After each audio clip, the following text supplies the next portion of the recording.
Chers amis, bonjour.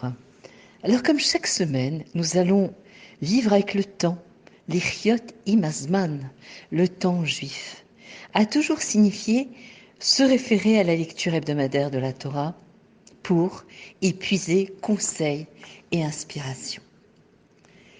Nous allons lire la paracha de Vayigash ce Shabbat.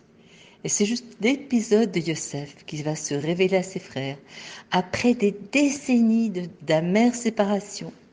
Et cet épisode, on peut dire que c'est l'un des plus dramatiques de la Torah. On sait que 22 ans auparavant, Yosef a subi bien des péripéties, jeté dans un puits, vendu aux marchands.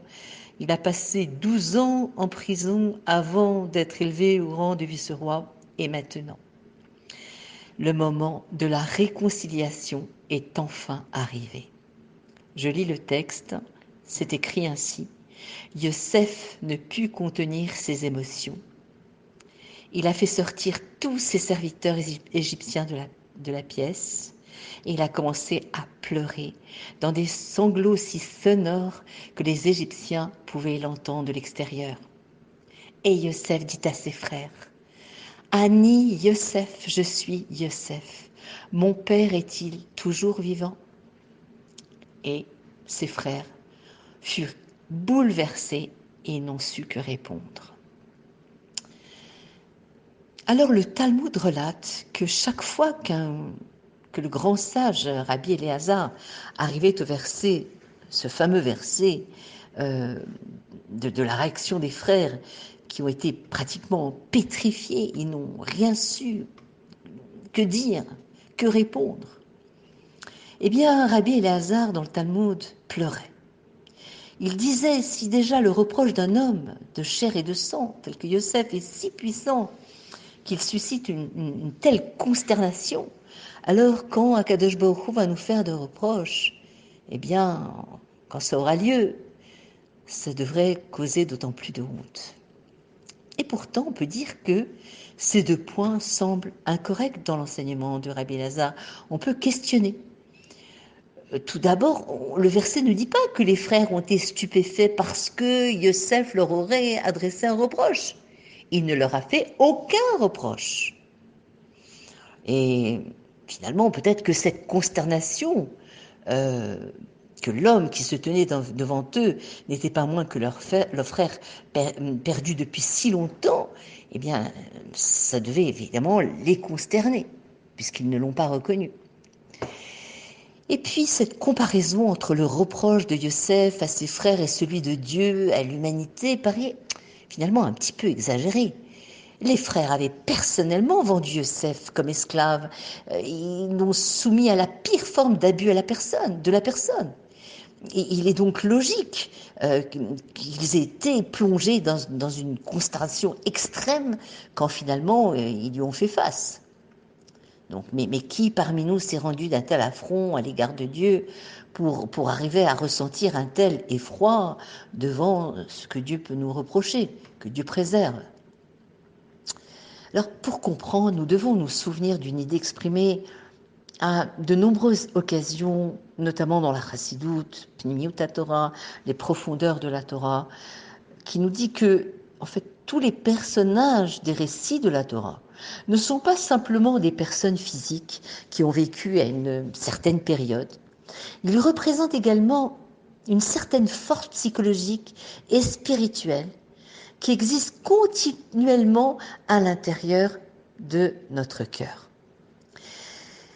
Yosef est décrit dans la Torah, comme on a dit, un jeune homme beau, gracieux, beau dans sa constitution, beau dans son apparence, comme étant le maître des rêves selon la Kabbale. Eh bien, Yosef a deux dimensions.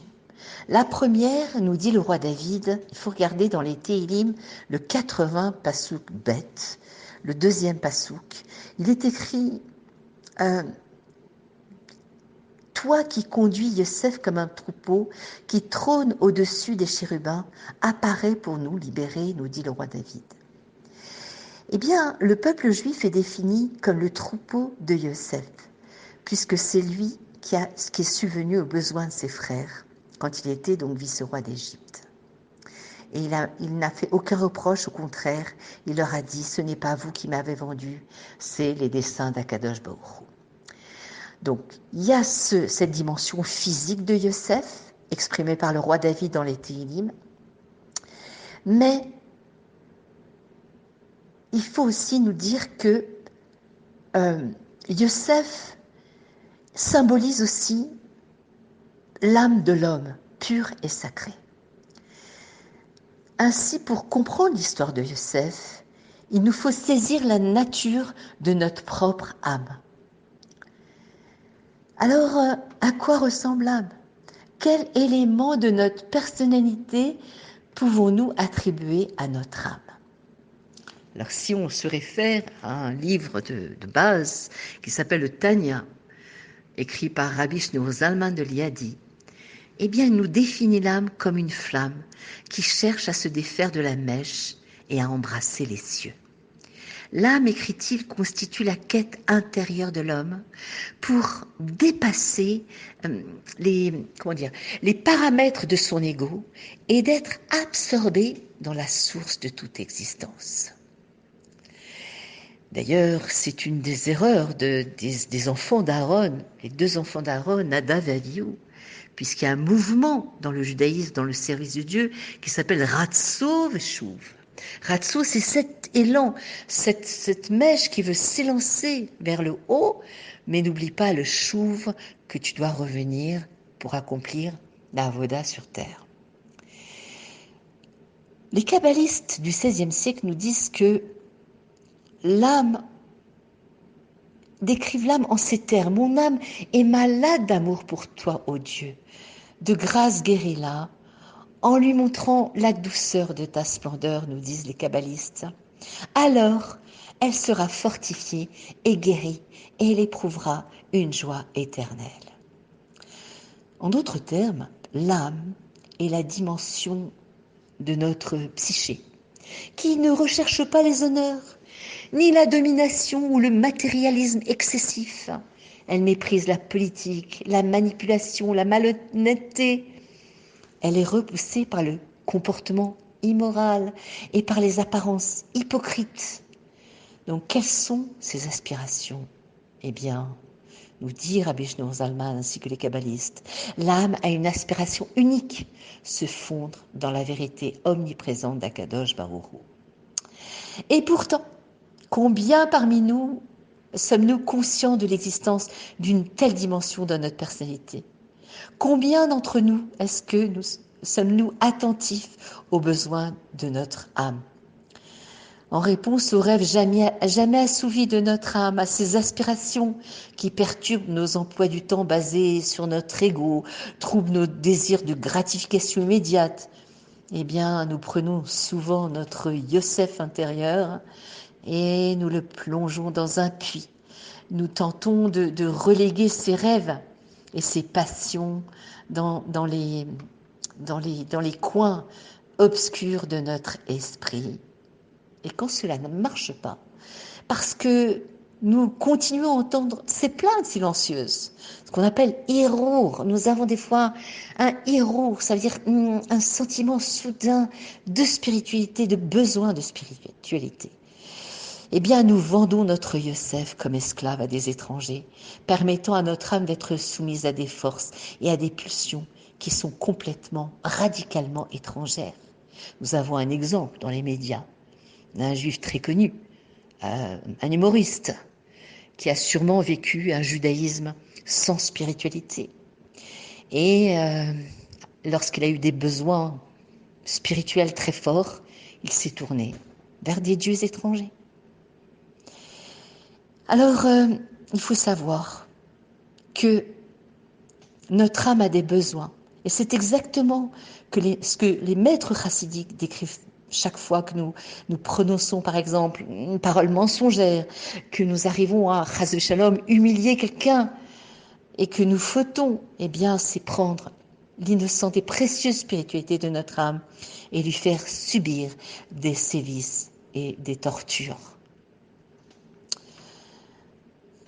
Et pourtant, pour chacun d'entre nous, arrive un moment de notre vie où notre Yosef intérieur a été forcé de cacher sa vérité pendant des années, mais qui n'en peut plus et qui veut nous révéler son identité. À ce moment, nous découvrons la pure beauté, la profondeur de notre âme et nos cœurs s'emplissent de honte. C'est ce que justement, l'humiliation qu'ont ressenti les frères quand Yosef s'est révélé à eux. Et ça ne provenait pas de reproches. Mais pour la première fois, ils ont réalisé qui était réellement celui qu'ils avaient soumis à un traitement aussi terrible. Et alors, leurs cœurs se sont remplis de honte.